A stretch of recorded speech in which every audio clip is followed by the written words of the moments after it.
আমি নাম বলবো না, একজনকে জিজ্ঞেস করেছিলাম, ভাই আইন শৃঙ্খলা যারা নিয়োজিত নাম বললে চাকরি থাকবে না। শালার বুতেরা চুপ থাক। উনি বললেন আল্লাহর কাছে, শালার বুতেরা দেন, শালার বুতেরা আরে বাড়াইতে হয় না, আল্লাহর কাছে বিচার রইল। ও ভাই স্লোগান দেন না, এবং স্লোগান দিবি মেলাম, এবং এইরকম বিচার আল্লাহ সহ্য করবে না। যার আই তুমি ঠিক দাও কেন, শালার পুত ভোট দেন জান, আবার ঠিক দাও। সবাই হাত তোলেন। ওই শালার পুতেরা মুনাজাত কর, মুনাজাত কর, পুরো শালার পুতেরা মুনাজাত কর।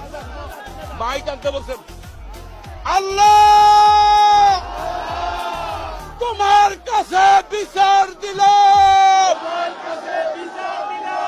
আওয়ামী সন্ত্রাসীদের সাথে। ওই ওই এটা করে কোনদিন মনে মনে খুবই শালা কালেমা তয়্যিব লা ইলাহা ইল্লাল্লাহ মুহাম্মাদুর রাসূলুল্লাহ। আপনারা সবাই বাড়ি যান, শনিবার হরতাল হরতাল হরতাল।